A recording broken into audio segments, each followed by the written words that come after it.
पावन पुनीत पापों को मिटाने वाला, हरि दरस दिखाने वाला। ये शांति गीत पावन पुनीत पापों से मिटाने वाला, हरि दरस कराने वाला। ये शांति गीत पावन पुनीत पापों को मिटाने वाला, हरि दरस कराने वाला। ये शांति गीत पावन पुनीत पापों को मिटाने वाला, हरि दरस कराने वाला। ये सुख करनी ये दुख हरणी, ये सुख करनी ये दुख हरणी, ये सुख करनी ये दुख हरणी। ये सुख करनी ये दुख हरणी। ये मधुसूदन की आरती, पापियों को पाप से हटारती। श्री भागवत भगवान की है आरती, पापियों को पाप से है तारती। श्री भागवत भगवान की है आरती, पापियों को पाप से हटारती। श्री भागवत भगवान की है आरती, पापियों को पाप से है तारती। ये मधुर बोल मगपंथ को सन्मार्ग दिखाने वाला, बिगड़ी को बनाने वाला। ये मधुर बोल पंच गोल संग मार्ग बताने वाला, हरि दरस कराने वाला। ये मधुर बोल मगपंथ को सन्मार्ग दिखाने वाला, बिगड़ी को बनाने वाला। ये मधुर बोल मगपंथ गोल सन्मार्ग बताने वाला, बिगड़ी को बनाने वाला। श्री राम यही घनश्याम यही, श्री राम यही घनश्याम यही, श्री राम यही घनश्याम यही। श्री राम यही घनश्याम यही। ये प्रभु महिमा की आरती, पापियों को पाप से हटारती। श्री भागवत भगवान की है आरती, पापियों को पाप से है तारती। श्री भागवत भगवान की है आरती, पापियों को पाप से हटारती। श्री भागवत भगवान की है आरती, पापियों को पाप से है तारती। कर्पूर गौरम करुणावतारम संसार सारम भुजगेन्द्रहारम सदा वसन्तं हृदयारविन्दे भवं भवानी सहितं नमामि। त्वमेव माता पिता त्वमेव, त्वमेव बन्धु सखा त्वमेव, त्वमेव विद्या द्रविणं त्वमेव, त्वमेव सर्वं मम देव देव।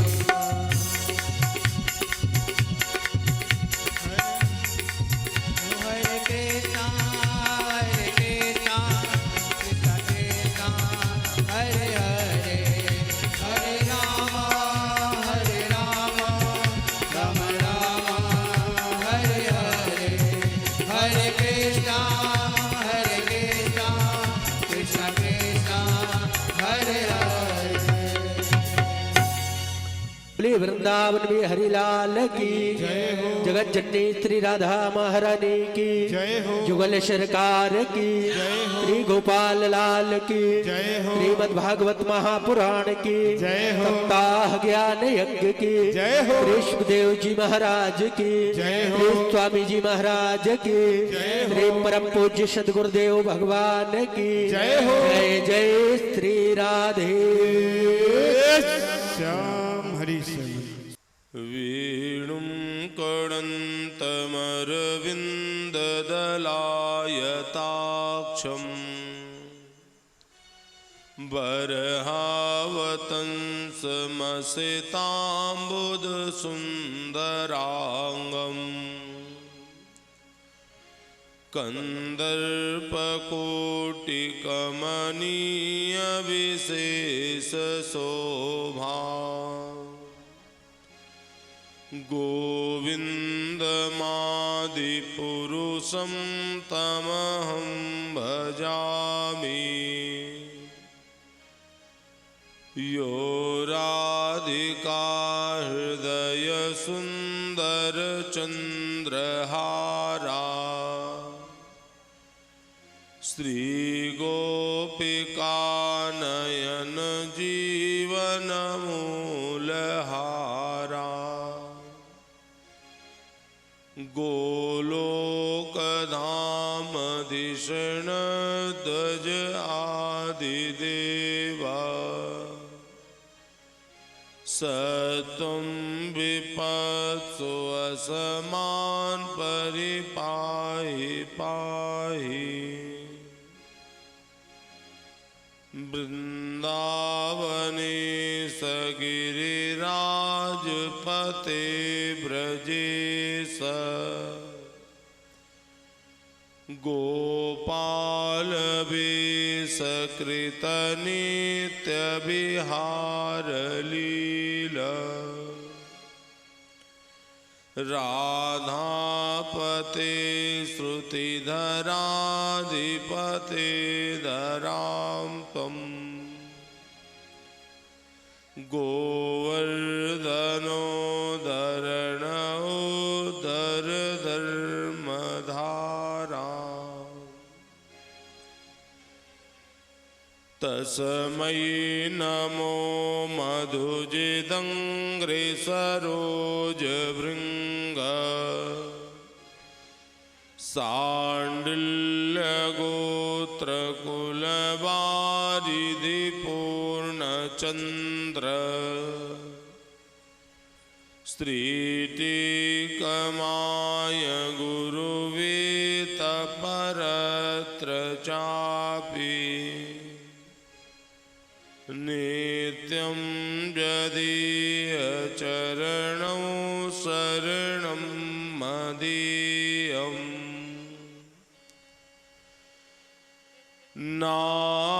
नारायणं नमस्कृत्य नरं चैव नरोत्तमं देवीं सरस्वतीं व्यासं ततो जयमुदीरये।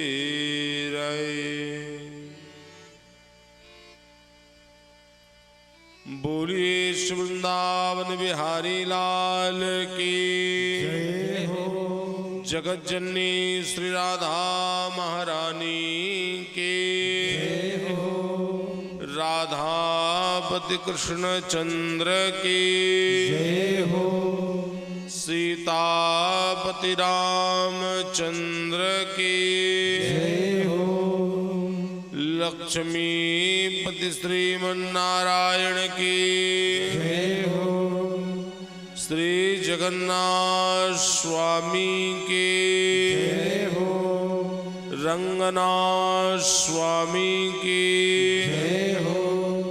बद्रीनाथ स्वामी की जय हो। द्वारिकानाथ स्वामी की जय हो। गोवर्धननाथ स्वामी की जय हो। विराट भगवान की जय हो। वेदव्यास भगवान की जय हो। श्री सुखदेव जी महाराज की जय हो। श्री स्वामी जी महाराज की जय हो। जय जय श्री राधे जय जय श्री राधे जय जय श्री राधे श्याम। बोलिए वृंदावन बिहारी लाल की जय हो।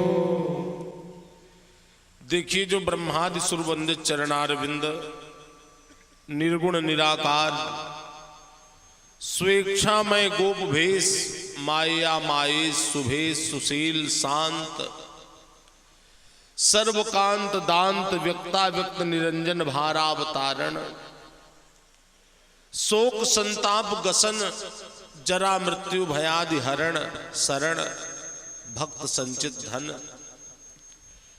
ऐसे जो आनंद कंद ब्रजवल्लभ कमल नयन भगवान श्री कृष्ण हैं, उनके युगल चरणार बिंद को मैं प्रणाम करता हूं एवं कल्याण चाहने वाले जीवों को निरंतर प्रणाम करते रहना चाहिए। अब आइए थोड़ी देर मन को पवित्र करने के लिए हम लोग भगवान नाम संकीर्तन करें, क्योंकि शास्त्रों में लिखा गया है कि कृष्णेति मंगलम नाम यस्य वाची प्रवर्तते भस्मी भवन्त तस्यासु महापातक कोटयः। हरे नमः। बड़े अच्छे समझना आप लोग।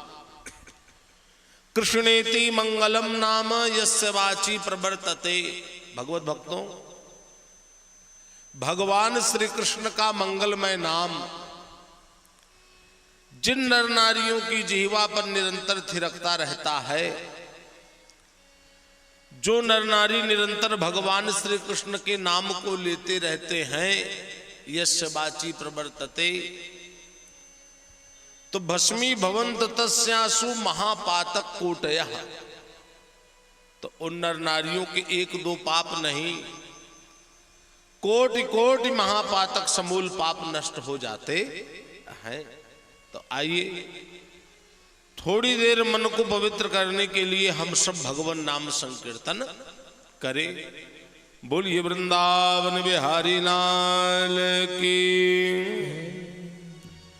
जय। जय राधा रमण हरि बोल, जय जय राधा रमण हरि बोल, जय जय राधा रमण बोलिए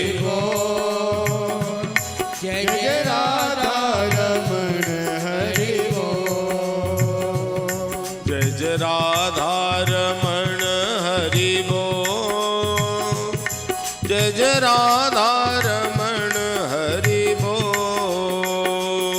जय जय राधा रमण हरि बोल, हरि बोल, जय जय राधा रमण हरि बोल, जय जय राधा रमण, जय जय राधा रमण, जय जय राधा रमण, जय जय राधा रमण, जय जय राधा रमण, जय जय राधा रमण, जय जय राधा रमण, जय जय राधा रमण, जय जय राधा रमण हरि बोल, हरि बोल, जय जय राधा रमण हरि बोल, जय जय राधा रमण हरि बोल, जय जय राधा रमण हरि बोल। ब्रजराज से नाता जुड़ा जब है, ब्रजराज से नाता जुड़ा जब है, जग की तब क्या परवाह करें, जग की तब क्या परवाह करे। हम याद में रोते रहे उनकी, हम याद में रोते बोलिए। रहे उनकी, पलकों पल अश्रु प्रवाह करे, पल को पर आसो प्रवाह करे। वह दूर रहे हमसे जितनी, वह दूर रहे हमसे इतनी, उतनी उनकी हम याद करें, उतनी उनकी याद करे। सुख अद्भुत प्रेम पीड़ा में हुए सुख अद्भुत प्रेम की पीड़ा में हुए हम आह भरे वह वाह करे हम आह भरे वह वाह करे जय जय राधा रमण हरि बोल जय जय राधा रमण हरि बोल जय जय राधा रमण बोलिए सब कोई जय जय राधा रमण हरि बोल जय जय राधा रमण हरि बोल जय जय राधा रमण हरि बोल जय जय राधा रमण हरि बोल जय जय राधा रमण हरि बोल जय जय राधा रमण जय जय राधा रमण जय जय राधा रमण जय जय राधा रमण जय जय राधा रमण जय जय राधा रमण जय राधा रमण जय जय राधा रमण जय जय राधा रमण हरि बोल जय जय राधा रमण हरि बोल जय जय राधा रमण हरि बोल हरि बोल जय राधा रमण हरि बोल जय जय राधा रमण हरि बोल जय जय राधा रमण हरि बोल जय जय राधा रमण हरि बोल जय जय राधा रमण हरि बोल जय जय राधा रमण हरि बोल जय जय राधा रमण हरि बोल बोलिए वृंदावन बिहारी लाल की जय हो सप्ताह ज्ञान यज्ञ की जय हो श्री स्वामी जी महाराज की जय हो देखिए श्रीमद् भागवत महापुराण के प्रथम श्लोक में व्यास जी मंगलाचरण कर रहे हैं। अब मंगलाचरण करते हुए व्यास भगवान कह रहे हैं कि जन्माद्यस्य जतोन्मयादितरत चार्थे स्वभिज्ञः स्वरा तेने ब्रह्म हृदय आदि कवये मुहिजन्ति यत सूरयः तेजो बारि मृदाम जथा विनिमयो जत्र सर्गो मृषा धाम्ना स्वेन सदा निरस्तकुहुकम् सत्यम परम धीमहि। हरि नमः देखो जन्माद्यस्य जतोन्मयादितरतस्, श्रोताओ व्यास भगवान कह रहे हैं कि जिस सच्चिदानंद घन परमात्मा से इस जगत की सृष्टि स्थिति एवं प्रलय होता है, वह परमात्मा सभी रूप में सभी पदार्थ में अनुगत है, लेकिन असत्य पदार्थ से पृथक है, अलग है। जो जड़ नहीं चेतन है, परतंत्र नहीं सर्वतंत्र स्वतंत्र है, स्वयं प्रकाश है, जो कि ब्रह्मा अथवा हिरण्यगर्भ नहीं है, अपितु इन्हें अपने संकल्प से ही उस वेदक ज्ञान का दान करने वाले हैं, जिस वेदक ज्ञान के संबंध में बड़े बड़े विद्वान भी मोहित हो जाते हैं। जैसे तेजों में सूर्य की रश्मियों में जल का और जल में स्थल का, स्थल में जल का भ्रम होता है, वैसे परमात्मा अपनी त्रिगुणात्मक प्रकृति से रहित पर ब्रह्म परम सत्य स्वरूप है। व्यास भगवान कह रहे हैं कि ऐसे सच्चिदानंद स्वरूप परमात्मा का मैं वंदन करता हूं एवं कल्याण चाहने वाले जीवों को निरंतर वंदन करते रहना चाहिए। कि धर्म प्रोजित कैत्रवोत्र परमो निर्मशराणां सता वेद्यं वास्तवमत्र वस्तु शिवदम् तापत्रयोन्मूलनम् श्रीमद्भागवते महामुनिकृते किं वा परैरीश्वरः सद्यो हेद्यवरुध्यतेऽत्र कृतभिः सभी तक्षणा। हरे नमः। देखो, धर्म प्रोजित कैत्रबोत्र परमो, बड़े अच्छे समझना आप लोग। महर्षि वेदव्यास जी के द्वारा रचित ये जो श्रीमद् भागवत महापुराण है, जिसकी कथा आप लोग श्रवण करने के लिए बैठे हैं, तो भगवत भक्तों, इस श्रीमद् भागवत महापुराण में मोक्ष पर्यंत फल की कामना से रहित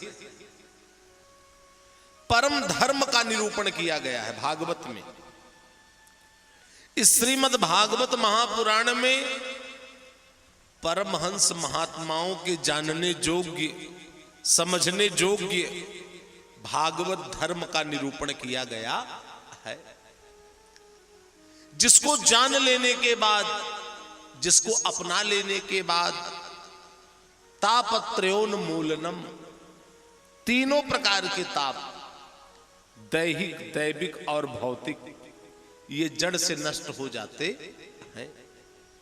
श्रोताओं, जिस समय ये पुण्यात्मा जीव इस श्रीमद् भागवत की कथा को श्रवण करने लगता है, जिस समय ये मनुष्य भागवत की कथा को सुनने लगता है, उसी समय परमात्मा उसके हृदय में आकर के विराजमान हो जाते हैं।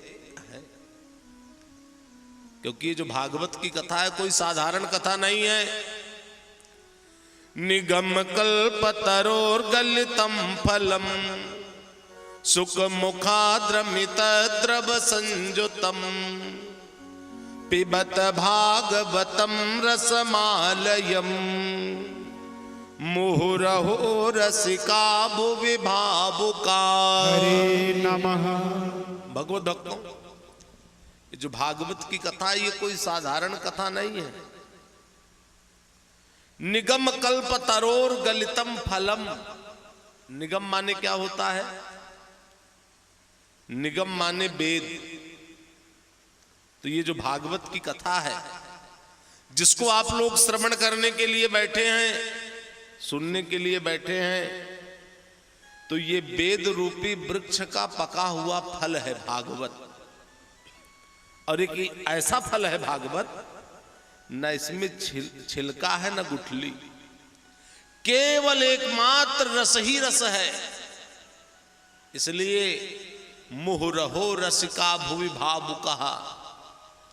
व्यास भगवान कह रहे हैं कि भावुक भक्तों, श्रोताओं, अगर अपना कल्याण चाहते हो, इस मानव जीवन को सफल बनाना चाहते हो, तो भागवत की कथा को मुहुर मुहुर बार बार श्रवण करते रहो। और सर्वप्रथम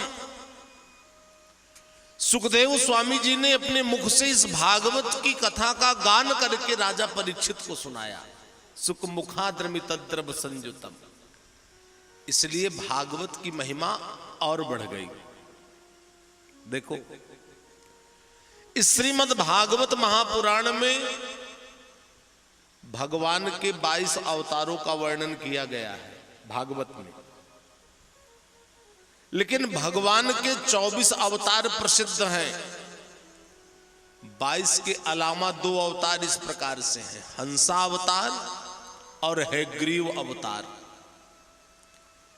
इन 2 अवतारों का वर्णन श्रीमद् भागवत महापुराण में नहीं किया गया है। और भागवत में भगवान के जिन 22 अवतारों का वर्णन किया गया है, उसमें प्रथम अवतार किसका है? सनकादिकों का। कि सैव प्रथमं देवः कौमारम सर्गमा स्थितः चचार दुश्चरम ब्रह्मा ब्रह्मचर्यमखंडितम्। हरे नमः। प्रथम अवतार किसका है? सनकादिकों का, अर्थात सनक, सनंदन, सनातन और सनत कुमार, जिन्होंने अखंड ब्रह्मचर्य व्रत का पालन किया। प्रथम अवतार सनकादिकों का है। सएव प्रथमम देवः कौमारम सर्गमा स्थितः। दूसरा अवतार किसका है? बाराह भगवान का है, जो 12 रूप धारण किए, शुकर रूप 12 रूप धारण करके पृथ्वी का उद्धार की। अब तीसरा अवतार भगवान का नारद जी के रूप में हुआ।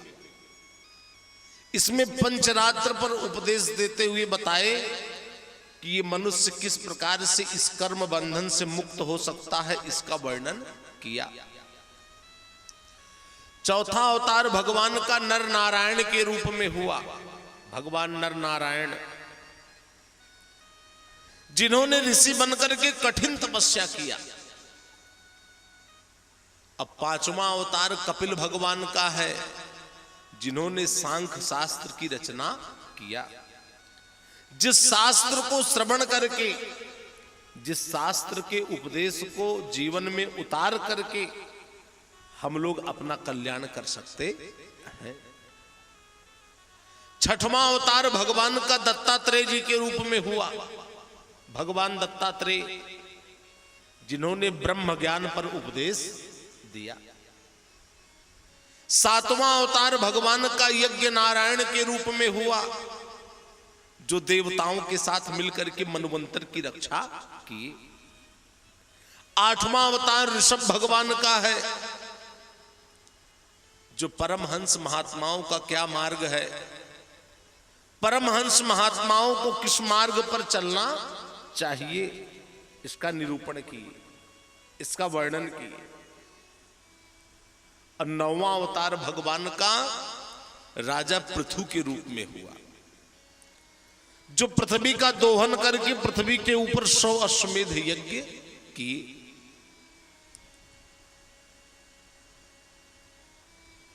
और 11वां अवतार भगवान का कच्छप के रूप में हुआ, जो डूबते हुए मंदराचल पर्वत को अपनी पीठ पर धारण करके क्षीर सागर का मंथन करवाए।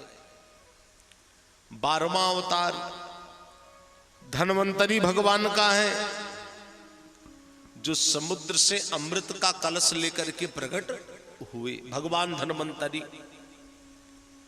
13वां अवतार भगवान का मोहिनी के रूप में हुआ, मोहिनी भगवान, जो दैत्यों को मोहित कर दिए, अमृत देवताओं को पिला दिए। और 14वां अवतार नृसिंह भगवान का है, जो अपने प्यारे भक्त प्रहलाद की रक्षा की। 15वां अवतार वामन भगवान का है, जो राजा बलि से दान लिए और दान लेकर के किसको दे दिए? देवताओं को। देखो, भगत हेतु प्रभु नर तन धरहि, निज इच्छा लीला बहु करहि, अस प्रभु छाणी भजहि जे आना, ते नर पशु बिन पूछ बिसाना।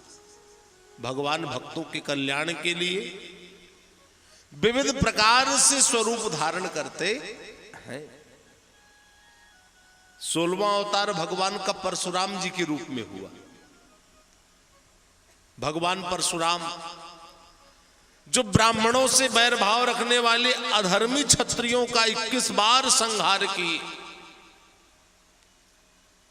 और 17वां अवतार भगवान का वेदव्यास जी के रूप में हुआ।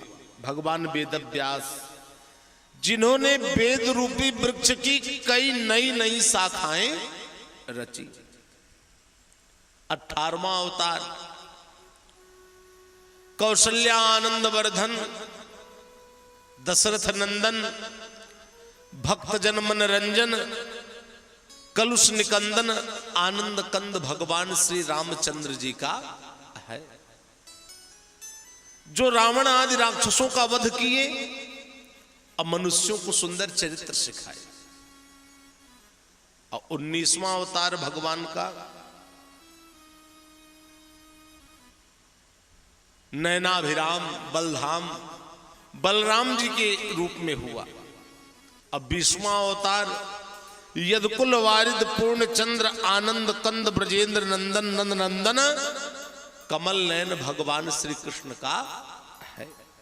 देखो 19वें अवतार तक भागवत में व्यास जी ने किसी को नहीं कहा कि ये परिपूर्णतम है, लेकिन भगवत भक्तों भागवत में व्यास जी ने जैसे लिखा कि 20वां अवतार भगवान श्री कृष्ण का है, तो व्यास जी ने स्पष्ट कह दिया कि एते चांस कलह पुंसः कृष्णस्तु भगवान स्वयं। भगवान श्री कृष्ण का जो अवतार है, ध्यान देना, वो परिपूर्णतम है। कृष्णात् परम किमपि तत्त्वम् अहम न जाने, भगवान श्री कृष्ण से बढ़ करके और कोई दूसरा परम तत्व नहीं है। तो 20वां अवतार भगवान श्री कृष्ण का है। 21वां अवतार भगवान का राजा अजन के यहां पुत्र के रूप में बुद्ध बन करके हुआ। इसमें भी भगवान ने देवताओं के द्रोही दैत्यों को मोहित किया। श्रोताओं 22वां अवतार भगवान का अभी हुआ नहीं है। 22वां अवतार भगवान का विष्णु जस ब्राह्मण के यहां कल की रूप में कलयुग में होगा, अभी हुआ नहीं है। इस प्रकार से श्रीमद् भागवत महापुराण में भगवान के 22 अवतारों का वर्णन किया गया है, जिसे मैं आप लोगों को सुनाऊंगा। बोलिए वृंदावन बिहारी लाल की जय हो। कहो रे मन राधा राधा राधा, कहो रे मन राधा राधा राधा, भजो रे मन राधा राधा राधा, भजो रे मन राधा राधा राधा, राधा राधा राधा राधा राधा राधा बोलिए राधा राधा, राधा राधा राधा राधा राधा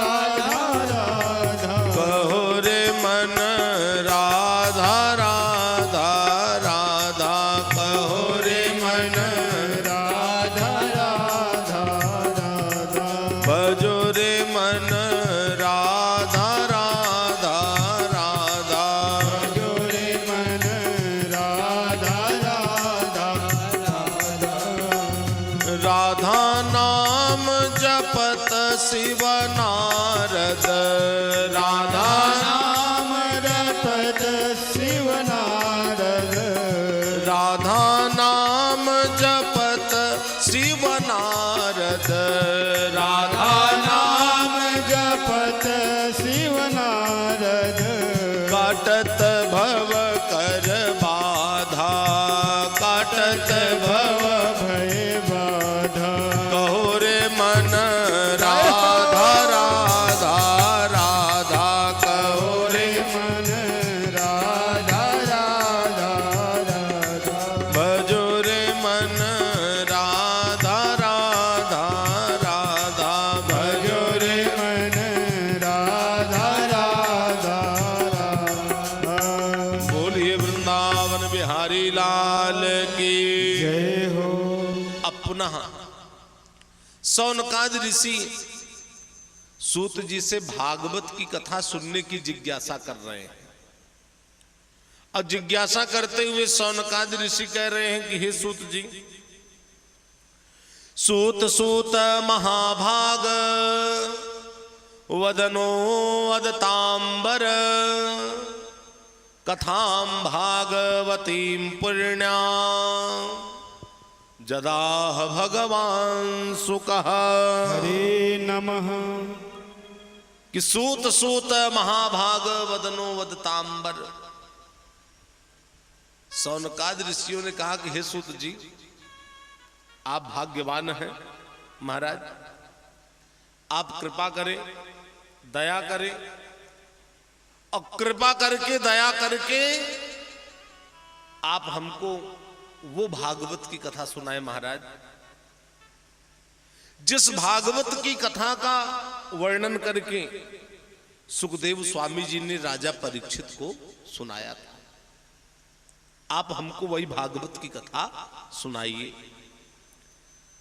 और ये भी बताइए महाराज कि श्रीमद् भागवत की कथा का निर्माण किस युग में हुआ, किस स्थान पर हुआ, और किसकी प्रेरणा से व्यास जी ने भागवत की कथा को लिखा। और व्यास जी के पुत्र श्री सुखदेव स्वामी जी किस प्रकार से 7 दिन तक रुक करके राजा परीक्षित को भागवत की कथा सुनाए। क्योंकि भगवत भक्तों, सुखदेव स्वामी जी कहीं रुकते नहीं थे। रुकते थे तो केवल कितनी देर, जितनी देर गाय को दूहने में लगता है उतनी देर किसी गृहस्थ के यहां रुकते थे सुखदेव स्वामी जी, और दुग्ध पान करके पुनः चलते रहते थे। तो महाराज 7 दिन तक रुक करके राजा परीक्षित को भागवत की कथा कैसे सुनाए सुखदेव स्वामी जी। और राजा परीक्षित के सामने ऐसी कौन सी परिस्थिति आ गई महाराज, जो वो अपना राज्य छोड़ दिए, अपना राज्य छोड़ करके गंगा नदी के तट पर मरण पर्यंत अनशन करके बैठ गए। आप हमें उनके जन्म कर्म की कथा का वर्णन करके सुनाएं।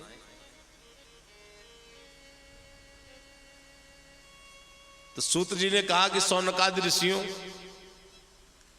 तीसरे युग द्वापर में, आप लोग भी बड़े ध्यान से सुनना, तीसरे युग द्वापर में 4 युग होता है, सतयुग, त्रेता, द्वापर और कलयुग। तो तीसरा युग कौन सा है? द्वापर। तो तीसरे युग द्वापर में भगवान श्री वेद व्यास जी का अवतार हुआ, और व्यास भगवान ने हम जीवों के कल्याण के लिए 17 पुराण व महाभारत की रचना की व्यास जी, जिसमें धर्म, अर्थ, काम और मोक्ष इनका भलीभांति निरूपण किया, भलीभांति वर्णन किया, लेकिन उनके मन को शांति नहीं मिली। उनका मन अशांत, व्यास जी का बड़े चिंतित, बड़े दुखी, अपने आश्रम में बैठे थे व्यास जी। उनका आश्रम सरस्वती नदी के तट पर था, और उनके आश्रम के चारों तरफ बेर का सुंदर वन था, इसलिए उस स्थान का नाम क्या था? बद्रिकाश्रम। तो व्यास भगवान अपने आश्रम में बैठे थे और अपने मन में विचार कर रहे हैं कि मैं 17 पुराण लिखा, महाभारत लिखा, मेरे मन को शांति क्यों नहीं मिल रही है, मेरा मन अशांत क्यों है, मैं चिंतित क्यों हूं। इतने में वहां पर नारद जी पहुंच गए,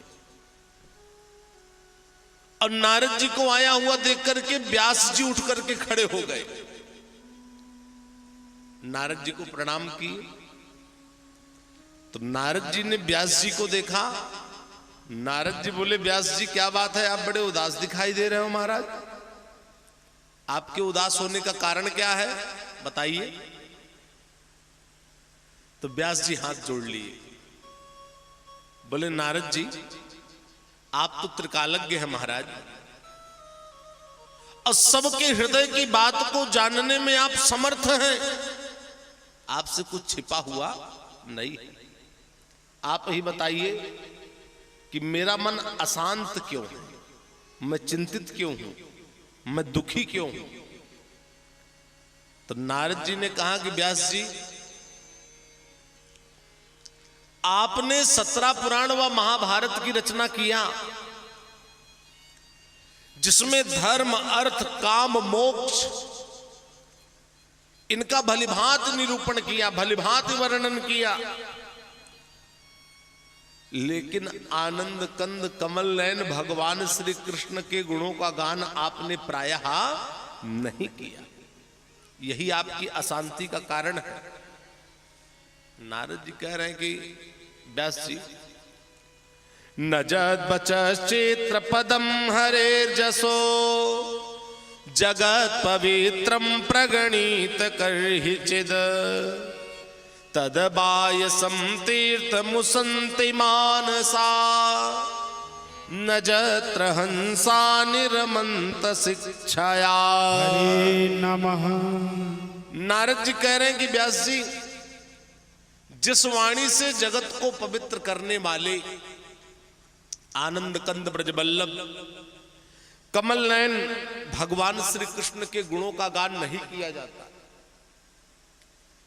वह वाणी अगर रस से युक्त है, अलंकार से युक्त है और सुनने में बड़ी अच्छी लग रही है, लेकिन अगर उस वाणी से भगवान के गुणों का गान नहीं किया जा रहा है तो उस वाणी को सुनने से कोई लाभ नहीं है। क्योंकि अपवित्र वस्तु जहां पर फेंक दी जाती है वहां कौवे बैठते हैं, हंस नहीं। हंस तो मानसरोवर के तट पर ही बैठते हैं।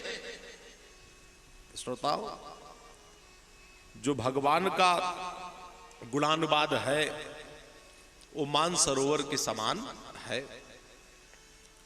श्री राधे राधे गोविंद गोपाल राधे राधे राधे गोविंद गोपाल राधे राधे राधे गोविंद गोपाल राधे राधे राधे गोविंद गोपाल राधे गोपाल राधे गोविंद राधे गोपाल राधे गोविंद राधे गोविंद राधे गोपाल राधे गोविंद राधे बोलिए गोपाल राधे राधे राधे गोविंद गोविंद राधे राधे राधे गोविंद गोपाल राधे राधे राधे गोविंद गोपाल राधे राधे राधे गोविंद गोपाल राधे गोपाल राधे गोविंद राधे गोपाल राधे गोविंद राधे गोपाल राधे गोविंद राधे गोपाल राधे गोविंद राधे राधे राधे गोविंद गोपाल राधे राधे राधे गोविंद गोपाल राधे राधे राधे गोविंद गोपाल राधे राधे राधे गोविंद गोपाल राधे। तो नारद जी कह रहे हैं कि व्यास जी, जिस वाणी से भगवान के गुणों का गान किया जा रहा हो, तद्वा विसर्गो जनताग विप्लवो यस्मिन प्रतिश्लोक, जिस वाणी से भगवान के गुणों का गान किया जाता हो वह वाणी अगर अशुद्ध भी है और सुनने में अच्छी नहीं लग रही है, फिर भी सत्पुरुष सज्जन पुरुष उसी वाणी को श्रवण करते हैं। क्योंकि भगवत भक्तों, भगवान का गुणानुवाद सभी प्रकार के अमंगल को नष्ट कर देता है और पग पग पर मंगल प्रदान करता है। भागवत में नारद जी कह रहे हैं कि व्यास जी, मेरे को भी तब तक शांति नहीं मिली थी जब तक मैं भगवान के चरणों का आश्रय नहीं लिया। नारद जी कह रहे हैं कि व्यास जी मैं अपने पूर्व जन्म की कथा आपको बता रहा हूं कि अहम पुरातीत भवे भवम मुने दास्यास्तु कशासन वेदवादिना निरूपितो बालक एव जोगिना सुशोषणे प्राविश निर्विविक्षता। हरे नमः। नारद जी कह रहे हैं कि व्यास जी मैं अपने पूर्व जन्म में एक वेद पाठी ब्राह्मण की दासी का लड़का था। मेरी माता ब्राह्मणों के यहां दासी थी, सेवा करने वाली। तो उस ब्राह्मण के यहां जब सत्संग होता था, संतों का समागम होता था, संत लोग आते थे और भगवान की सुंदर सुंदर कथाओं को जब कहते थे तो मैं संतों के मुख से भगवान की सुंदर सुंदर कथाओं को श्रवण करता था, जिससे मेरा मन भगवान में लग गया। और उस ब्राह्मण के यहां जब महात्मा लोग भोजन करके चले जाते थे तो उनकी थाली में जो कुछ भी बचा रहता था उसको मैं पा लिया करता था, जिससे मेरे सभी पाप नष्ट हो गए। और भगवान श्री कृष्ण ने मुझको अपनी भक्ति का दान कर दिया। मैं तो अपनी माता का इकलौता लड़का था। एक दिन की बात है कि मेरी माता सायंकाल के समय, शाम के समय घर से गाय दूहने के लिए बाहर निकली तो रास्ते में एक सर्प ने डस लिया, जिसके कारण मेरी माता की मृत्यु हो गई। माता की मृत्यु के बाद मैं उस ब्राह्मण के घर को छोड़ दिया और उत्तर दिशा की तरफ चल पड़ा। चलते चलते मेरा शरीर शिथिल हो गया और मुझे भूख प्यास भी लगने लगी। सामने एक नदी दिखाई पड़ी। उस नदी के कुंड में मैं स्नान किया। स्नान करके जलपान किया और जैसा कि मैंने महात्माओं से सुना था, वहीं सामने एक पीपल का वृक्ष था, उसकी घनी छाया में बैठा महात्माओं से मैंने ये सुना था कि भगवान हृदय में वास करते हैं। तो मैं मन ही मन भगवान का ध्यान करने लगा और जब मैं मन ही मन भगवान का ध्यान करने लगा तो भगवान का सुंदर स्वरूप मेरे हृदय में प्रकट हो गया। लेकिन नारद जी कह रहे हैं कि व्यास जी भगवान का वो सुंदर स्वरूप मेरे हृदय में क्षण भर ही रहा। इसके बाद मैंने बहुत चेष्टा किया, बहुत प्रयास किया, लेकिन भगवान का वो सुंदर स्वरूप दोबारा मेरे हृदय में नहीं आया। बल्कि आकाशवाणी हुई कि नारद, संत सेवा के कारण मैं तुमको दर्शन दिया हूं, अब इस शरीर को त्यागने के बाद तुम मेरे पार्षद बन जाओगे। तो वही नारद जी कह रहे हैं कि व्यास जी मैं भगवान के कथनानुसार भगवान का पार्षद बन करके तीनों लोकों में भ्रमण करते रहता हूं और उनके मंगलमय नाम का गान करते रहता हूं कि श्री हरि नारायण नारायण नारायण, श्री हरि नारायण नारायण बोलिए, नारायण, श्री हरि नारायण नारायण नारायण, श्री हरि नारायण नारायण नारायण, भज मन नारायण नारायण नारायण, भज नारायण नारायण नारायण, श्री हरि नारायण नारायण नारायण, श्री हरि नारायण नारायण नारायण, भज मन नारायण नारायण नारायण, भज मन नारायण नारायण नारायण, श्री हरि नारायण नारायण नारायण, श्री हरि नारायण नारायण नारायण। तो नारद जी ने कहा कि व्यास जी अगर आप शांति प्राप्त करना चाहते हैं कि मेरे मन को शांति मिले तो आप यदकुल वारिद पूर्ण चंद्र आनंद कंद ब्रजेंद्र नंदन नंद नंदन भगवान श्री कृष्ण के गुणों का गान करिए। तो श्रोताओ, नारद जी के समझाने पर व्यास जी अपने आश्रम में बैठे, बद्रिकाश्रम में, और इस श्रीमद् भागवत महापुराण की रचना की। 18,000 श्लोक लिख दिए भागवत में। देखो, इस श्रीमद् भागवत महापुराण में जिसकी कथा आप लोग श्रवण करने के लिए बैठे हैं, इसमें 12 स्कंद हैं। भागवत जी में 12 स्कंद हैं, 335 अध्याय हैं, 18,000 श्लोक है इस भागवत महापुराण में। तो व्यास जी वहीं पर श्रीमद् भागवत की कथा को लिखे और अपने निमित्त परायण पुत्र श्री सुखदेव स्वामी जी को भागवत की कथा पढ़ाए, भागवत की कथा सुनाए। यद्यपि श्रोताओं, सुखदेव स्वामी जी पहले से ही निमित्त परायण थे, उन्हें किसी वस्तु की आवश्यकता नहीं थी। वो सदैव अपनी आत्मा में आनंद लिया करते थे, क्योंकि भगवान का गुणानुवाद इतना मधुर है कि इस मनुष्य के मन को आप ही आप अपनी ओर खींच लेता है। तो श्रोताओं, अभी मैं आप लोगों को यह बताया कि श्रीमद् भागवत की कथा का निर्माण किस युग में हुआ? द्वापर युग में।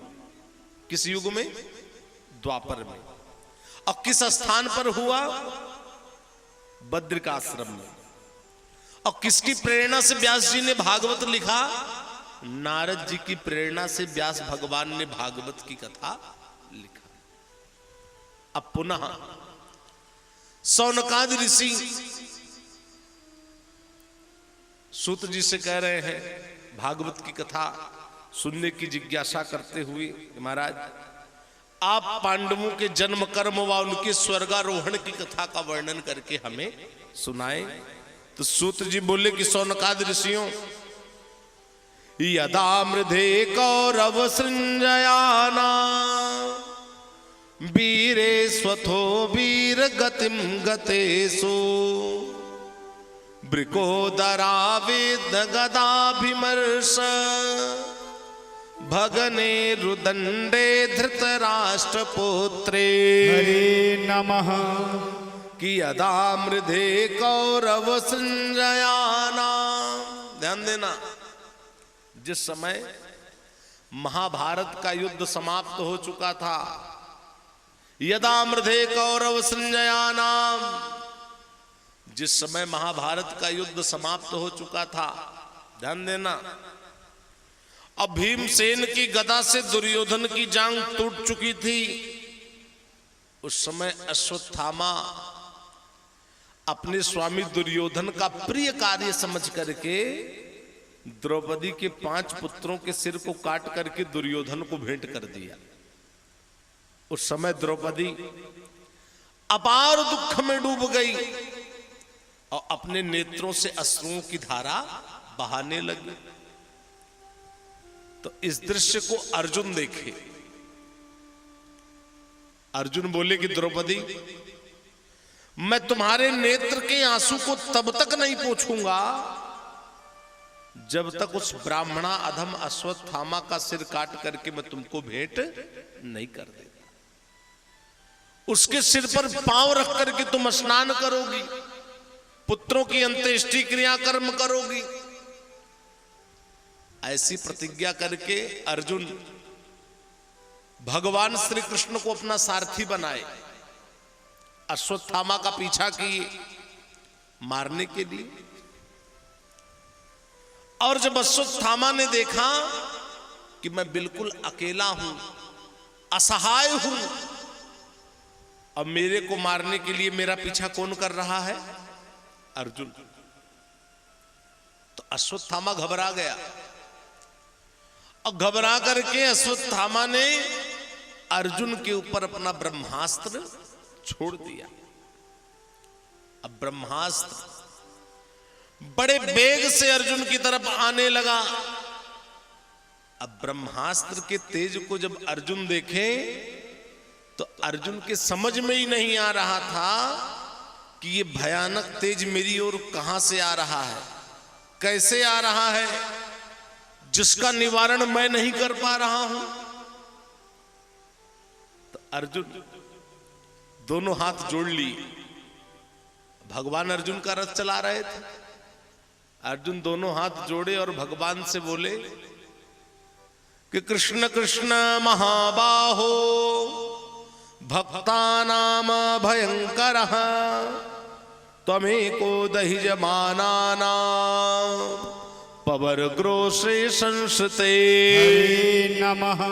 कि कृष्ण कृष्ण महाबाहो। देखो अर्जुन दोनों हाथ जोड़ लिए और ऋषिकेश भगवान कृष्ण से बोले कि कृष्ण कृष्ण महाबाहो, हे श्री कृष्ण, ये जो भयानक तेज मेरी ओर बड़ी वेग से चला आ रहा है, ये कहां से आ रहा है और किस प्रकार से आ रहा है, जिसका निवारण मैं नहीं कर पा रहा हूं। भगवान बोले अर्जुन घबराओ मत, ये अश्वत्थामा ने तुम्हारे ऊपर अपने ब्रह्मास्त्र का संधान किया है और इस ब्रह्मास्त्र के तेज को तुम अपने ब्रह्मास्त्र के द्वारा शांत कर सकते हो। इतना सुने अर्जुन भी अपना ब्रह्मास्त्र छोड़े। अब तो दोनों ब्रह्मास्त्र आपस में टकराया, प्रलय का दृश्य उपस्थित हो गया। प्रजा जलने लगी, लोकों का नाश होने लगा।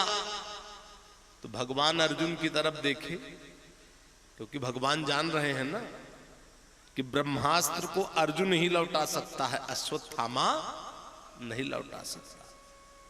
क्योंकि द्रोणाचार्य जी ने अपने पुत्र अश्वत्थामा को ब्रह्मास्त्र छोड़ना सिखाया था, उसका निवारण करना नहीं सिखाया था। अर्जुन को ब्रह्मास्त्र छोड़ना भी सिखाए थे और उसका निवारण करना भी सिखाए थे। तो भगवान अर्जुन को इशारा किए ब्रह्मास्त्र वापस लौटाओ। तो अर्जुन ब्रह्मास्त्र को लौटाए और क्रोध में भर करके अपनी भुजा में कस करके अश्वत्थामा को पकड़ ली। अर्जुन जैसे कोई रस्सी से पशु को बांध दे, वैसे अपनी भुजा में जोर से अश्वत्थामा को पकड़ लिए। भगवान श्री कृष्ण देखे,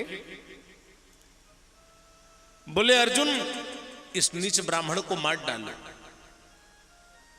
क्योंकि इसने रात्रि में सोए हुए असावधान बालकों की हत्या की है। धर्म जानने वाले पुरुष, न्याय जानने वाले पुरुष रात्रि में सोए हुए असावधान बालकों की हत्या नहीं करते। लेकिन इस दुष्ट ने अपने स्वामी दुर्योधन के लिए द्रौपदी के 5 पुत्रों का वध कर दिया, तो इसका भी वध कर देना ही उचित है। भगवान श्री कृष्ण ऐसा क्यों कह रहे हैं? भगवान अर्जुन के धर्म की परीक्षा ले रहे हैं। देखो मैं अर्जुन को मारने के लिए कहता हूं, अर्जुन क्या करता है, लेकिन श्रोताओं अर्जुन का हृदय महान था, विशाल था। अश्वत्थामा को गुरु पुत्र समझ करके मारने की चेष्टा नहीं किया, मारने का प्रयास नहीं किया, और रथ में बांध करके युद्ध शिविर में लेकर के गए जहां द्रौपदी थी। जब महारानी द्रौपदी ने देखा कि अश्वत्थामा पशुओं की तरह बांध करके लाया गया है, तो महारानी द्रौपदी का कोमल हृदय करुणा से भर आया। अश्वत्थामा को देखी, देखते ही प्रणाम की। देखो अश्वत्थामा द्रौपदी के 5 पुत्रों का वध किया है, फिर भी द्रौपदी अश्वत्थामा को देखी और देखते ही प्रणाम की। उस समय अश्वत्थामा इतना लज्जित हो गया, बार बार पृथ्वी देवी की तरफ देखने लगा। अब पृथ्वी देवी से ये प्रार्थना करने लगा कि हे पृथ्वी देवी, इस समय आप फट जाती और मैं आप में समा जाता तो मेरे लिए अच्छा होता। ये द्रौपदी धन्य है, मैंने इसके 5 पुत्रों का वध किया, फिर भी ये मुझको प्रणाम कर रही है। द्रौपदी ने कहा, अर्जुन इनको छोड़ दो, अगर आज तुम इनको मार दोगे तो जैसे मैं अपने पुत्र के वियोग में दुखी हूं, व्याकुल हूं, ठीक वैसे ही तुम्हारी गुरु पत्नी कृपि भी पुत्र शोक से पीड़ित हो जाएगी। अर्जुन, इन्हीं की कृपा से हमने संपूर्ण धनुर्वेद शास्त्र की विद्या को प्राप्त किया है। भगवत भक्तों, जिस समय महारानी द्रौपदी इस प्रकार से न्याय धर्म के अनुकूल, करुणा से परिपूर्ण मधुराति मधुर वाणी कह रही थी, तो वहां पर उपस्थित नकुल, सहदेव, सात्यकी, अर्जुन, स्वयं भगवान श्री कृष्ण ने द्रौपदी की प्रशंसा किया। बोले कि वाह द्रौपदी वाह, तुम धन्य हो, धन्य हो, धन्य हो। लेकिन केवल एकमात्र भीमसेन क्रोधित हो गए। भीमसेन ने कहा कि नहीं, जिस अश्वत्थामा ने अपने स्वामी दुर्योधन के लिए द्रौपदी के 5 पुत्रों का वध कर दिया, तो उसका वध कर देना ही उचित है। भगवान श्री कृष्ण मंद मंद मुस्कुराए, अर्जुन और भीमसेन की तरफ देखे, बोले अर्जुन, शास्त्रों में लिखा गया है कि ब्रह्म बंधुर न हंतव्य आतताई बधारण। यदि ब्राह्मण पतित भी है तब भी उसे नहीं मारना चाहिए, लेकिन अगर आतताई है तो उसे मारने में कोई दोष नहीं है। आतताई किसे कहते हैं? सोते हुए को जो मार दे, बालकों को जो विष दे करके मार दे। तो भगवान बोले आतताई है तो उसे मारने में कोई दोष नहीं है। अर्जुन, तुम मेरी दोनों आज्ञाओं का पालन करो। तुमने द्रौपदी के सामने प्रतिज्ञा किया था कि जिस अश्वत्थामा ने तुम्हारे पुत्रों का वध किया उसका सिर काटकर तुम्हें भेंट करूंगा।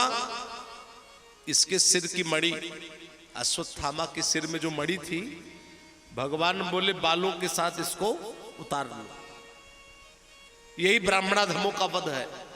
अर्जुन तुरंत समझ गए, अपनी तलवार से अश्वत्थामा की सिर की मणि बालों के साथ उतार लिए। अश्वत्थामा ब्रह्म तेज रहित हो गया। यही ब्राह्मणाधमों का वध है। महाभारत का युद्ध तो समाप्त हो चुका था। तो उस समय भाई बंधुओं के मरने के कारण जो सभी व्याकुल हो रहे थे, उनको भगवान श्री कृष्ण ने बड़ा सुंदर उपदेश दिया। भगवान बोले देखो, इस संसार में रहने के लिए कोई नहीं आया है, सबको एक ना एक दिन यहां से जाना है। रहना नहीं देश बेगाना है। यह संसार झाड़ अरु झाखर, उलझ उलझ मर जाना है। रहना नहीं देश बेगाना। बड़े अच्छे समझना, राह है न कोई यहां, रहेगा न कोई यहां, जाने सब कोई पैना माने मोह पर ही गए। देखो सब लोग जानते हो, जितने लोग यहां हो सब जान रहे हो कि यहां न कोई रहा है न यहां कोई रहेगा। जानते सब हो लेकिन मानते कोई नहीं हो।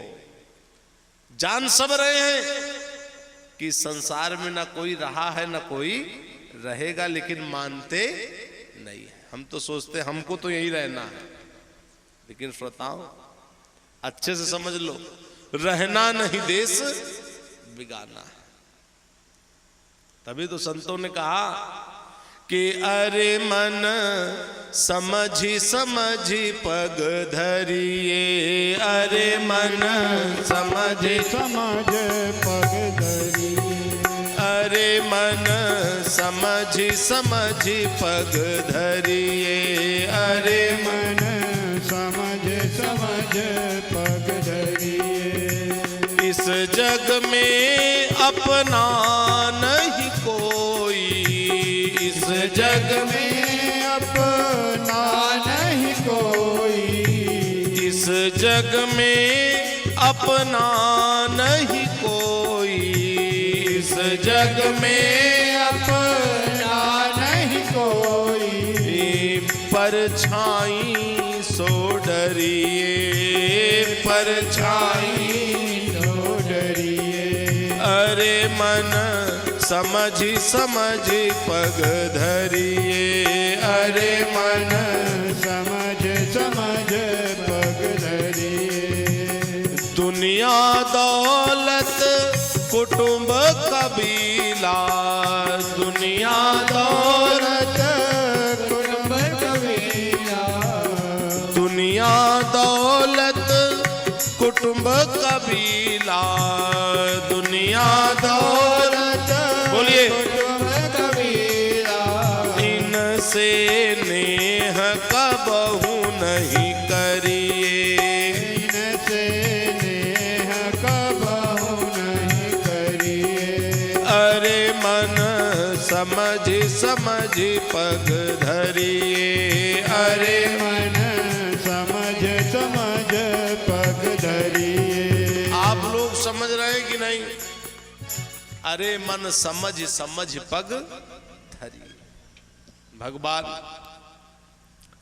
पांडवों को समझाए, युधिष्ठिर को राजगद्दी पर भगवान बैठाए और हस्तिनापुर से भगवान द्वारिका जाने के लिए तैयार हुए। बड़े ध्यान से सुनना।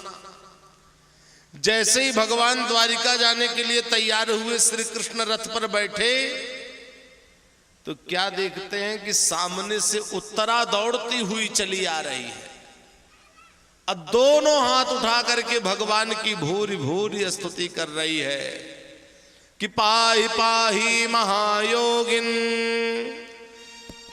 देव देव जगतपते नान्यम तद भयम पश्ये यत् मृत्यु परस्परम। हरे नमः। भगवान देखे कि सामने से उत्तरा दौड़ती हुई चली आ रही है। अब दोनों हाथ उठाकर क्या कह रही हैं कि पाहि पाहि महायोगिन, हे देवाधिदेव जगदीश्वर, आप महायोगी हैं प्रभु नाथ। ये जो दहकते हुए लोहे के बाण मेरे पीछे आ रहे हैं, ये मेरे शरीर को जला दे लेकिन मेरे गर्भ को नष्ट ना करे। देखो भगवान तुरंत समझ गए कि ये अश्वत्थामा के द्वारा चलाया हुआ ब्रह्मास्त्र है। ये पांडवों के वंश को निर्बीज करना चाहता है। श्रोताओ, जो भगवान कभी माता के गर्भ में नहीं जाते, वही भगवान महारानी उत्तरा के गर्भ में प्रवेश कर गए और उत्तरा के गर्भ की रक्षा की। यद्यपि श्रोताओं, ब्रह्मास्त्र अमोघ है, ब्रह्मास्त्र के निवारण का कोई उपाय नहीं है, लेकिन कर्तुम अकर्तुम अन्यथा कर्तुम समर्था स कृष्ण। भगवान सब कुछ करने में समर्थवान है। भगवान उत्तरा के गर्भ की रक्षा की। तो इस दृश्य को कुंती महारानी देख रही थी, तो कुंती महारानी का हृदय गदगद हो गया और गदगद वाणी से कुंती महारानी श्रीमद् भागवत में भगवान की स्तुति करने लगी। स्तुति करते हुए कुंती महारानी कह रही हैं कि कृष्णाय वासुदेवाय देवकी नंदनाय च नंद गोप कुमाराय गोविंदाय नमो नमः। हरे नमः। कुंती महारानी कह रही हैं कि हे नंद गोप के लाडले लाल गोविंद, आपको मेरा बारंबार प्रणाम है। प्रभु, आप समस्त जीवों के भीतर एक रस से स्थित हैं। आप प्रकृति से परे आदि पुरुष सर्वेश्वरेश्वर हैं। आप परमहंस महात्माओं के हृदय में अपनी प्रेममयी भक्ति को प्रकट करने के लिए अवतीर्ण हुए हैं। तो हम शरीर के अल्प बुद्धि वाली स्त्रियां आपको कहां से जान सकती हैं? इसलिए प्रभु, आपने ठीक उसी प्रकार से उत्तरा के गर्भ की रक्षा किया। किस प्रकार से? कि जथा ऋषिकेश खले न देवकी कंसे न रोधात चिरम सुचार्पिता विमोचिता हम न सहात्मजा विभो त्वयैव नाथे न मुहुर्विपद्गणा। हरे नमः। कुंती महारानी कह रहे हैं कि प्रभु, आपने ठीक उसी प्रकार से उत्तरा के गर्भ की रक्षा किया जैसे दुष्ट कंस के द्वारा सताई गई शोकग्रस्त माता देवकी की रक्षा आपने बारंबार पुत्रों के साथ किया, वैसे ही आपने उत्तरा के भी गर्भ की रक्षा की। इसलिए प्रभु, मैं तो इस निष्कर्ष पर पहुंच चुकी हूं, कुंती महारानी कह रही है कि विपदः सन्तु नः शश्वद तत्र तत्र जगद्गुरो भवतो दर्शनम यस्याद पुनर्भव दर्शनम। हरे नमः। ध्यान देना, कुंती महारानी कह रही हैं, भगवान सामने खड़े हैं, क्या कह रही हैं? विपदः सन्तु नः शश्वद। प्रभु, ऐसी कृपा करना, ऐसी दया करना कि मेरे जीवन में पग पग पर विपत्तियां आती रहें। संसार में कोई ऐसा होगा? भगवान सामने खड़े हैं और कुंती महारानी भगवान से क्या मांग रही हैं कि नाथ, ऐसी कृपा करना कि मेरे जीवन में पग पग पर विपत्तियां ही आती रहे। और हम लोग भगवान के पास जाते हैं तो क्या कहते हैं? प्रभु, दुनिया का जो सबसे बड़ा सुख है हमको दे दो, और हमारा जितना कष्ट है वो सब आप रख लो। लेकिन कुंती महारानी कह रही हैं कि नाथ, ऐसी कृपा करना कि मेरे जीवन में पग पग पर विपत्तियां ही आती रहे, क्योंकि विपत्तियों में ये जीव आपका स्मरण करता है।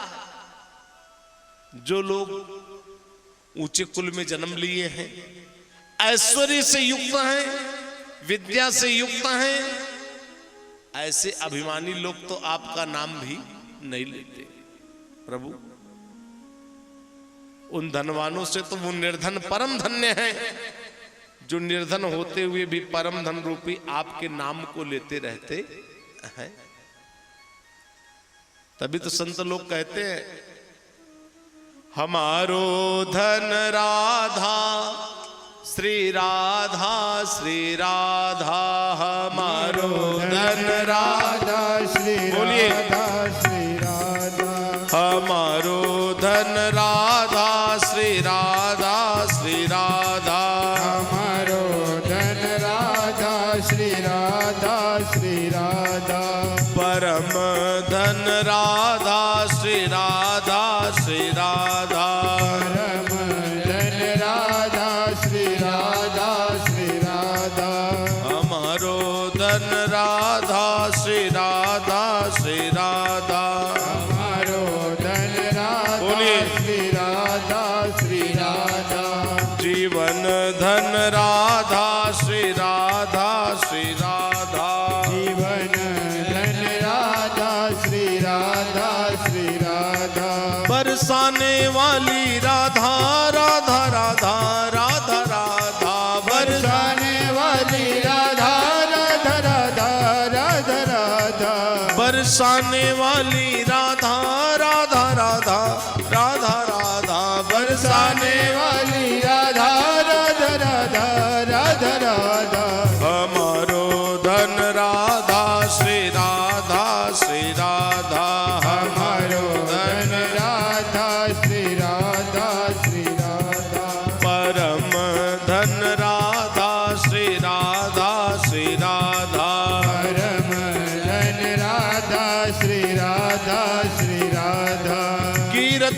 कन्या राधा राधा राधा राधा राधा कीरत की कन्या राधा राधा बोलिए।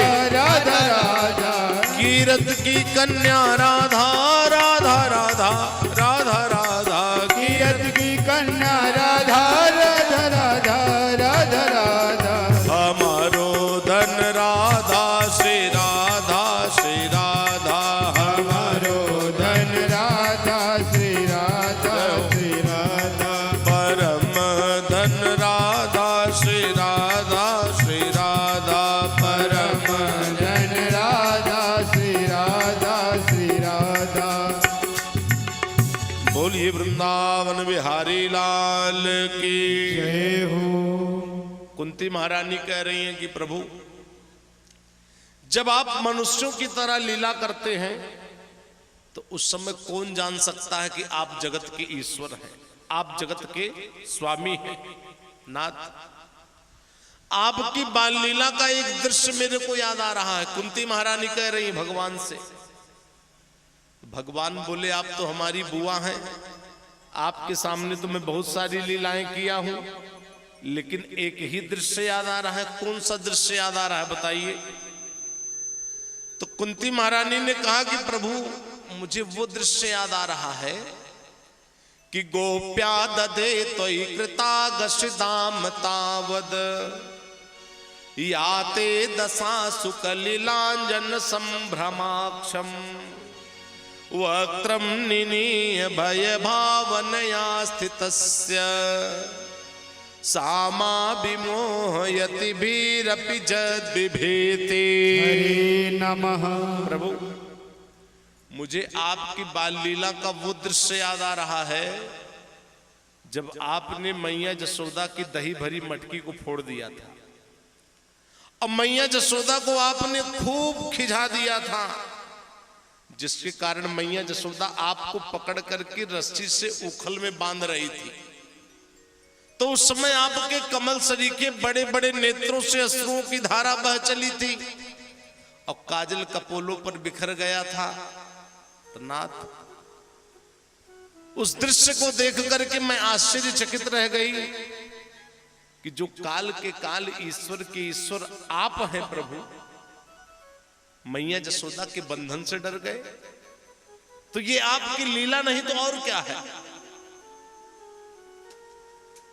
कुंती महारानी कह रहे हैं कि प्रभु ऐसी कृपा करना, ऐसी दया करना कि मेरी ममता जो पांडवों में है, जो जदुवंशियों में है, उस ममता रूपी डोर को प्रभु आप काट डालिए, जिससे अनन्य भाव से मेरा प्रेम आप में हो जाए।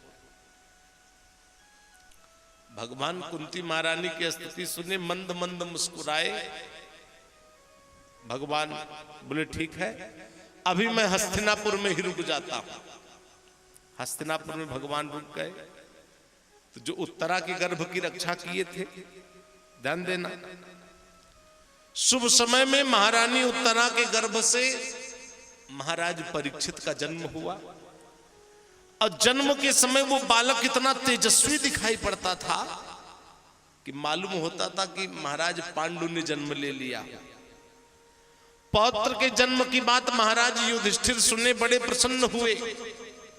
वेदज्ञ ब्राह्मणों को बुलाए, बालक का जात कर्म आदि संस्कार करवाए और वहां पर जो कुछ श्रेष्ठ विद्वान ब्राह्मण लोग थे उनसे महाराज युधिष्ठिर हाथ जोड़ लिए, बोले यहां पर उपस्थित श्रेष्ठ विद्वान ब्राह्मणों, आप लोग हमको ये बताओ कि उत्तरा के गर्भ से जिस बालक का जन्म हुआ है, क्या ये बालक अपने उज्जवल यश से इसके वंश में जो परम कीर्ति वाले राजागण हुए हैं, क्या ये उनका अनुसरण करेगा? क्या ये बालक उस धर्ममय मार्ग पर चलेगा जिस धर्ममय मार्ग पर इसके पूर्वज लोग चले थे? तो ज्योतिषियों ने कहा कि महाराज युधिष्ठिर, अपेस वंश्यान राजर्षीन पुण्यश्लोकान महात्मना अनुवर्तिता सुद जससा साधुवादेन सप्तमः। हरे नमः। ज्योतिषियों ने कहा कि महाराज युधिष्ठिर, ये बालक भगवान राम की तरह ब्राह्मण भक्त होगा। किसकी तरह ब्राह्मण भक्त होगा? भगवान राम की तरह। और राजा शिबी के समान दानदाता होगा, और दुष्यंत के पुत्र भरत के समान अपने कुल के यश को, वैभव को ये चारों तरफ फैलाने वाला होगा। और इसके जितने पुत्र होंगे सब राजर्षि होंगे। ये समुद्र की तरह गंभीर रहेगा, हिमालय की तरह अचल होगा, और धनुर्धरों में अपने दादा पार्थ अर्जुन के समान होगा। लेकिन महाराज ध्यान देना आप लोग, ज्योतिषियों ने कहा कि महाराज युधिष्ठिर, भाग्यानुसार तक्षक के काटने से इसकी मृत्यु होगी। जब महाराज युधिष्ठिर ने यह सुना कि तक्षक के काटने से इसकी मृत्यु होगी, तो उनको बड़ा कष्ट हुआ, बड़ा दुख हुआ। लेकिन ज्योतिषियों ने कहा महाराज चिंता मत करो, तक्षक के काटने से इसकी मृत्यु होगी, लेकिन व्यास नंदन परमहंस मुनिराज योगीराज श्री सुखदेव स्वामी जी के मुख से ये भागवत की कथा श्रवण करेगा महाराज। अब भागवत की कथा श्रवण करके उस परम पद को प्राप्त कर लेगा। यद गत्वा न निवर्तन्ते तद धाम परमम मम। जहां जाकर के फिर संसार में आना नहीं पड़ता, संसार के दुखों को, कष्टों को भोगना नहीं पड़ता। अब महाराज परीक्षित धीरे धीरे जब कुछ बड़े हुए, अब पांडवों को जब ये पता चला कि भगवान पृथ्वी का त्याग करके अपने दिव्य धाम को चले गए हैं, तो राजगद्दी पर महाराज परीक्षित को बैठा दिए। महाराज युधिष्ठिर और अपने सभी भाइयों के साथ स्वर्गारोहण कर गए। अब महाराज युधिष्ठिर जब राजगद्दी पर महाराज परीक्षित को बैठाए, तो महाराज परीक्षित विद्वान एवं श्रेष्ठ ब्राह्मणों से पहले ज्ञान सीखे।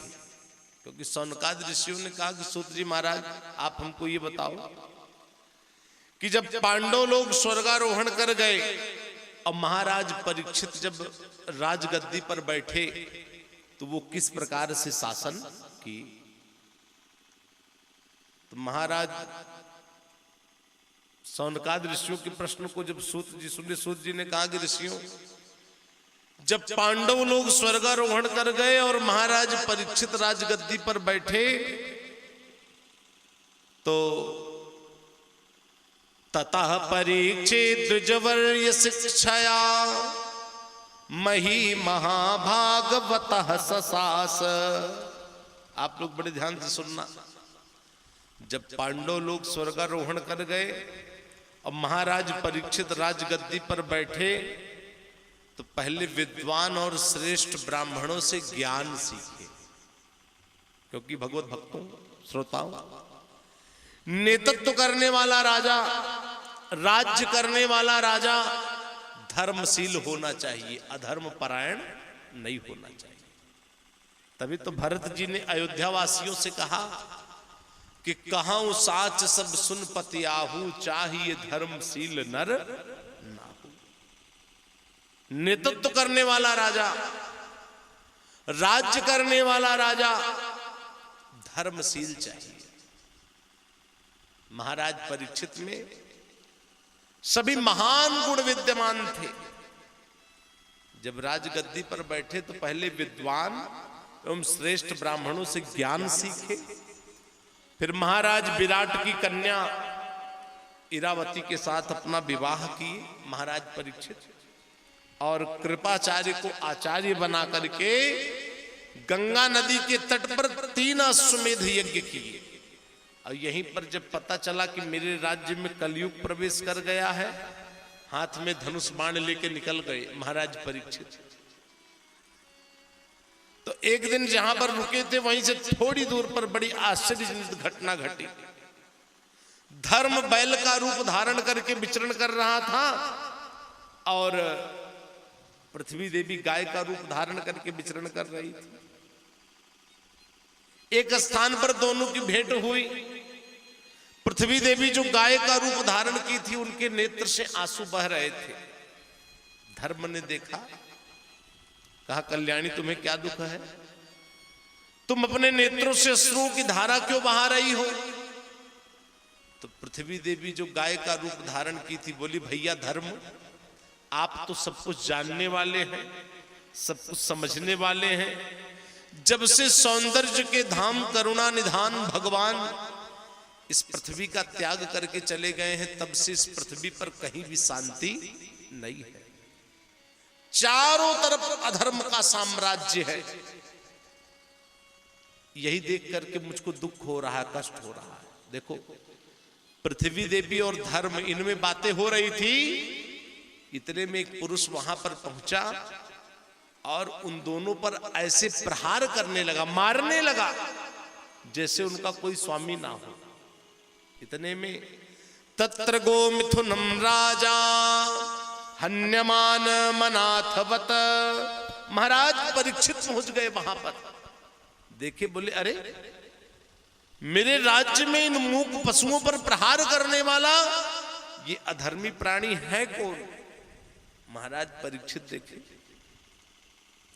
बोले ठहर जा मूर्ख, आज मैं तुझे छोड़ूंगा नहीं। वो कलयुग ही था, पुरुष का रूप धारण किया था, भागना प्रारंभ कर दिया, लेकिन भाग करके जाता कहां। अंत में आकर के वो महाराज परीक्षित के चरणों में गिर गया। तो महाराज परीक्षित ने कहा कि नते गुडाके यशोधराणा बद्धांजलिर्वै भयमस्ति किंचिद। महाराज परीक्षित बोले, तू दोनों हाथ जोड़ करके मेरी शरण में आ गया है, इसलिए मैं तुझको मारूंगा नहीं, छोड़ रहा हूं, लेकिन तुम मेरे राज्य से शीघ्र निकल जा। तो कलयुग बड़ा चालाक था, बोला महाराज रहने के लिए कुछ स्थान दे दीजिए, आप जहां बोलेंगे हम वही रहेंगे। तो महाराज परीक्षित कलयुग को रहने के लिए पहले 4 स्थान दिए। बोले अभ्यस्तिस्तदा तस्मै स्थानानि कलिये ददौ दूतम पानम स्त्रियः सोनः तत्रा धर्म चतुर्विदा। कलयुग को रहने के लिए 4 स्थान दिए। बोले द्योतम, जहां जुआ खेला जाता है तू वहां रह सकता है। पानम, जहां मदिरा का पान किया जाता है तू वहां भी रह सकता है। द्योतम पानम स्त्रियः सोनः, और जहां पर दुराचारिणी स्त्रियों का संग होता है तू वहां भी रह सकता है। और जहां हिंसा पूर्वक जीवों की हत्या कर दी जाती है तू वहां भी रह सकता है। कलयुग बड़ा चालाक था, बोला महाराज ये चारों स्थान अपवित्र हैं, कोई एक आध पवित्र स्थान दे दो। तो महाराज परीक्षित बोले ठीक है, जहां अन्याय के द्वारा सुवर्ण धन का संग्रह किया जाता है तू वहां भी रह सकता। कितना स्थान दे दिए? 5। वापस आ गए, शासन करने लगे। तो महाराज परीक्षित का यह स्वभाव था कि वो रोज शिकार के लिए वन में जाते थे। एक दिन वन में जा रहे थे तो महाराज युधिष्ठिर ने जरासंध को युद्ध में परास्त करके उसका मुकुट ला करके राजकोष में रखे थे। उस मुकुट को परीक्षित लगा लिए, स्वर्ण का था। शिकार के लिए वन में गए, कलयुग को मौका मिल गया बदला लेने का। पहले तो मृग बन के सामने आया, कलयुग ही मृग बना था, अंतर ध्यान हो गया, प्यास लगी महाराज परीक्षित को। अब वो मुकुट में प्रवेश कर गया। सामने शमीक ऋषि ध्यान लगा करके बैठे थे। महाराज परीक्षित जल पीने के लिए मांगे, लेकिन शमीक ऋषि ध्यान लगा करके बैठे थे तो कुछ बोले नहीं। तो महाराज परीक्षित को पहले अभिमान हुआ कि मैं चक्रवर्ती सम्राट महाराज परीक्षित इस महात्मा से जल पीने के लिए मांग रहा हूं, लेकिन ये मेरी बात नहीं सुन रहा है। एक मरे हुए सर्प को उठाए परीक्षित, शमीक ऋषि के गले में डाल दिए। वापस महल में गए। जब मुकुट को उतारे बुद्धि स्थिर हुई, अरे आज तो मुझसे अनर्थ हो गया, मैंने शमीक ऋषि के गले में मरे हुए सर्प को डाल दिया। श्रोताओं, उधर शमीक ऋषि के पुत्र श्रृंगी ऋषि को जब पता चला कि राजा परीक्षित ने हमारे पिता के गले में मरे हुए सर्प को डाल दिया है, तो श्रृंगी ऋषि ने श्राप दे दिया कि जिस राजा परीक्षित ने हमारे पिता के गले में मरे हुए सर्प को डाला है, आज के 7वें दिन उसको तक्षक काटेगा और तक्षक के काटने से उसकी मृत्यु होगी। श्राप दे दिए। आए शमीक ऋषि के गले से उस सर्प को निकाले। श्रृंगी ऋषि बोले, पिताजी, जिस राजा ने आपके गले में ये सर्प डाला था, मैंने उसको श्राप दे दिया है, आज के 7वें दिन उसको तक्षक काटेगा और तक्षक के काटने से उसकी मृत्यु होगी। शमीक ऋषि ने कहा कि पुत्र, तुमने इतना बड़ा श्राप क्यों दे दिया? महाराज परीक्षित के जैसा तो कोई राजा है ही नहीं। अब इधर महाराज परीक्षित को पता चल गया कि शमीक ऋषि के पुत्र श्रृंगी ऋषि ने श्राप दे दिया है, आज के 7वें दिन तक्षक के काटने से मेरी मृत्यु होगी। तुरंत अपना राज्य अपने पुत्र जन्मेजय को दिए और गंगा नदी के तट पर मरण पर्यंत अनशन करके बैठ गए। महाराज परीक्षित चक्रवर्ती सम्राट थे, देश देश के राजा महाराजा ये सब एकत्रित होकर के आने लगे। श्रोताओ, महाराज परीक्षित देखे, जब साधु संतों का समुदाय इकट्ठा होकर के चला आ रहा है मृत्यु के अवसर पर मुझको दर्शन देने के लिए, तो महाराज परीक्षित की प्रसन्नता की कोई सीमा ना रही। उन्होंने कहा कि अहो वयम धन्यतमान पाणा। आश्चर्य है, सभी राजाओं में मैं श्रेष्ठ हूं, क्योंकि प्रायः राजा लोग निंदित कर्म करने के कारण ब्राह्मणों के चरण धोवन से वंचित हो जाते हैं, लेकिन मैं धन्य हूं जो मेरी मृत्यु के अवसर पर ये सब महात्मा लोग आकर के मुझको दर्शन दे रहे हैं। महाराज परीक्षित ने कहा कि यहां पर उपस्थित श्रेष्ठ विद्वान ब्राह्मणों, आप लोग हमें ये बताओ कि जिस मनुष्य की आयु बहुत थोड़ी रह गई हो और जो बहुत थोड़े से समय में अपना कल्याण चाहता हो, तो आत्म कल्याण के लिए इस मनुष्य को किसके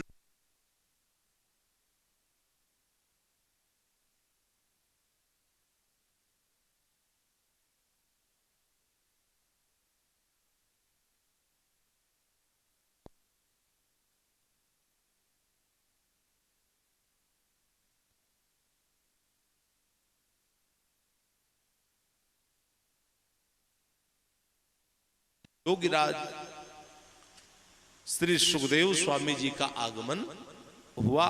आकाश में देवतागण धुंध भी बजाते हुए पुष्पों की वर्षा करने लगे और चारों तरफ से आवाज आने लगी, बोलो सुखदेव जी महाराज की जय हो, जय हो, जय हो। राजा परीक्षित ने जब देखा सुखदेव स्वामी जी उत्तराखंड की ओर से चले आ रहे थे, दिगंबर भेष था, काले घुंघराले बाल मुखमंडल पर बिखरे हुए थे, लंबी लंबी भुजाएं थी, ऐसे परम बीतरागी बैरागी श्री सुखदेव स्वामी जी को आता हुआ देख करके राजा परीक्षित सुंदर आसन लगाए, सुखदेव स्वामी जी बैठे, प्रणाम किए।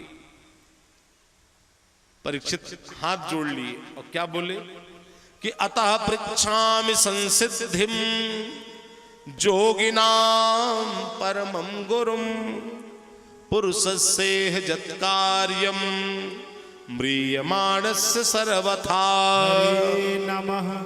परीक्षित ने कहा, श्री सुखदेव स्वामी जी महाराज, जिस मनुष्य की आयु बहुत थोड़ी रह गई हो और जो बहुत थोड़े से समय में अपना कल्याण चाहता हो, तो आत्म कल्याण के लिए इस मनुष्य को किसके नाम का जप करना चाहिए, किसका त्याग कर देना चाहिए, किसका स्मरण करना चाहिए। तो श्रोताओ, अब राजा परीक्षित प्रश्न करेंगे और श्री सुखदेव स्वामी जी उसका उत्तर देंगे। जन्मांतरे भवेत परिणम तदा भागवतम लभेत। जब जन्म जन्मांतर का इकट्ठा किया हुआ पुण्य भाग्य बनकर के उदय होता है, तब इस मनुष्य को भागवत की कथा श्रवण करने का सौभाग्य प्राप्त होता है। तो आप सभी भगवत भक्तगण बड़ी श्रद्धा से, बड़े भाव से यहां पर उपस्थित हों और कथा को श्रवण करके इस मानव जीवन को सफल बनाएं। बोलो वृंदावन बिहारी लाल की जय हो, जुगल सरकार की जय हो, श्री गोपाल लाल की जय हो, सनातन धर्म की जय हो, श्री स्वामी जी महाराज की जय हो। जय जय श्री राधे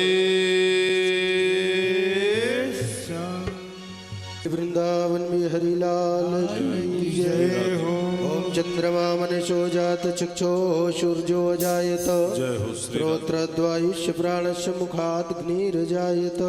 श्री बांके बिहारी तोरी आरती उतारूं, श्री बांके बिहारी तोरी आरती उतारो, जय हो गिरधारी तोरी आरती उतारूं, जय हो गिरधारी तोरी आरती उतारो, आरती उतारूं कान्हा आरती उतारूं, आरती उतारूं कान्हा आरती उतारो, बांके बिहारी तोरी आरती उतारूं, बांके बिहारी तोरी आरती उतारो, तेरो छवि देखी देखी अति सुख पाऊं, तेरो छवि सुख पाओ, अति सुख पाऊं, कान्हा बलि बलि जाऊं, सुख पाओ, बाबा बलि बलि जाओ, बांके बिहारी तोरी आरती उतारूं, बांके बिहारी तोरी आरती उतारो, जय हो गिरधारी तोरी आरती उतारूं, जय हो गिरधारी तोरी आरती उतारो, तीन चरणन पर तन मन वारूं, तन मन वारो, तन मन वारूं, कान्हा बलि बलि जाऊं, मन वारो बाला बलि बलि जाओ, बांके बिहारी तोरी आरती उतारूं, बांके बिहारी आरती उतारो, जय हो गिरधारी तोरी आरती उतारूं, जय हो गिरधारी तोरी आरती उतारो,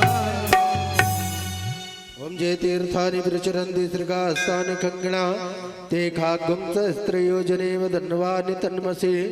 ओम देवो शान्तिरन्तरिक्षगं शान्तिः, पृथिवी शान्तिरापः शान्तिरौषधयः, शान्तिः वनस्पतयः, शान्तिर्विश्वे देवाः, शान्ति ब्रह्म शान्ति सर्वगं शान्तिः, शान्तिरेव शान्तिः सामा शान्तिरेधि।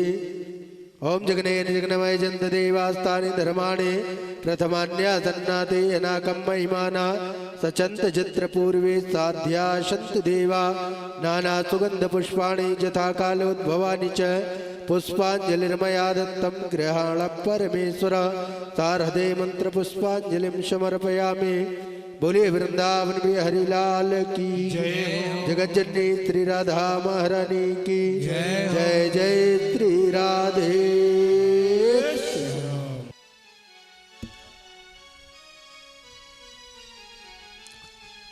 गोविंद मेरो है गोपाल मेरो है, गोविंद मेरो है गोपाल मेरो है, गोविंद मेरो है गोपाल मेरो है,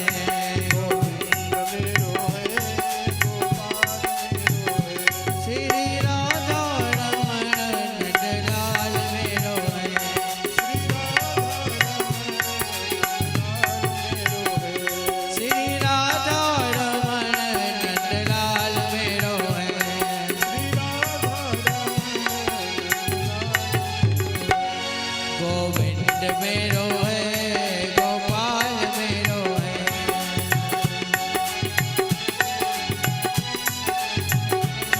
गोविंद मेरो है गोपाल मेरो है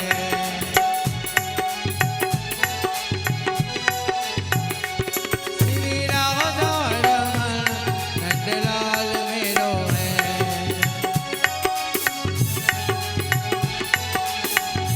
श्री राधा रमण नंदलाल मेरो है गोविंद मेरो है गोपाल मेरो है गोविंद मेरो है गोपाल मेरो है गोविंद बोलो हरि गोपाल बोलो गोविंद बोलो हरि गोपाल बोलो राधा रमण हरि गोविंद बोलो राधा रमण हरि गोविंद बोलो गोविंद बोलो हरि गोपाल बोलो गोविंद बोलो हरि गोपाल बोलो राधा